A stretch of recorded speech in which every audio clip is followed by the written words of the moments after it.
Assalamualaikum warahmatullahi wabarakatuh. Apa kabarnya sahabatku dimanapun Anda berada? Baiklah, saya mau menuju Galang, istirahat sejak jembatan 2 karena ada yang bertanya.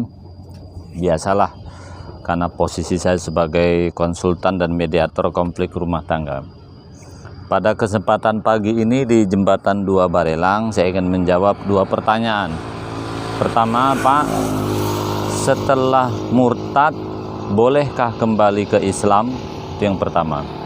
Yang kedua, apa saja persyaratan menggugat cerai? Oke, baiklah yang bertanya. Yang bertanya ini nampaknya seorang wanita.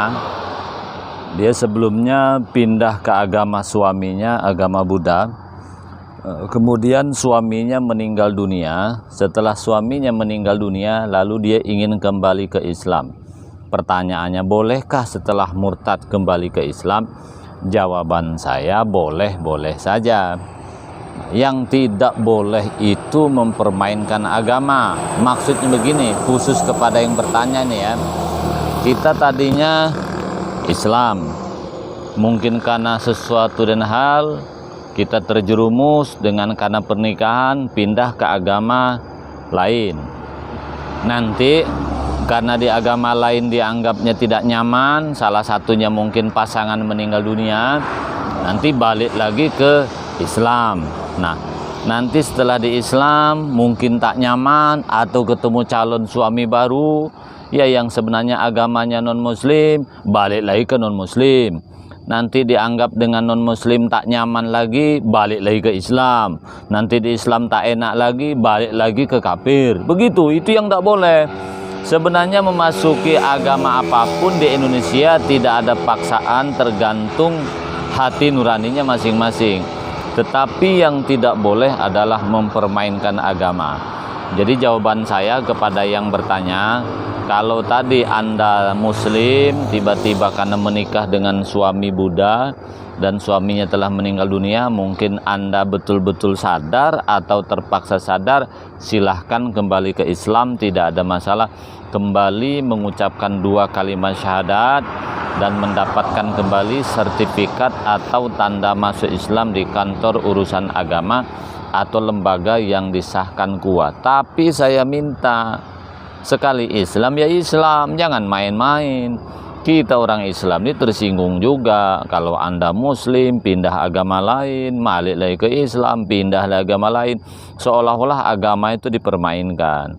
Ingat ya, kepada yang bertanya, silahkan saja kembali ke Islam.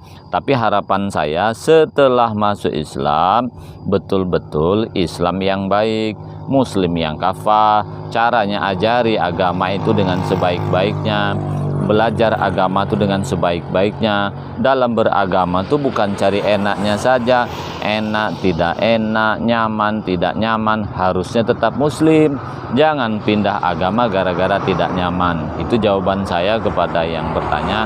Silahkan Islam, tapi pertahankan Islam itu sampai mati. Ittaqullah haqqa tuqatihi wa la tamutunna illa wa antum muslimun. Mudah-mudahan Anda setelah masuk Islam nanti husnul khotimah.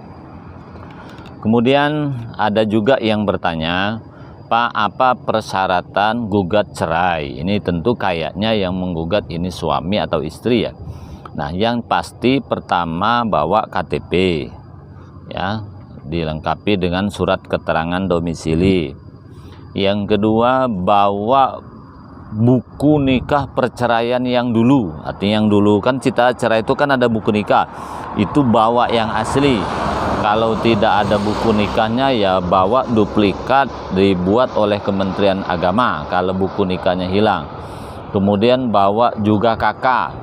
Dan jangan lupa siapkan bahan apa yang materi mau digugat. Misalnya suami selingkuh, tidak berikan nafkah lahir batin, KDRT dan segala macam.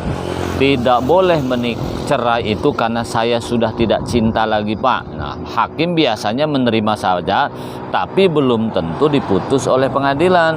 Karena cerai itu harus jelas apa salah suami, ada nggak suami itu melakukan pelanggaran.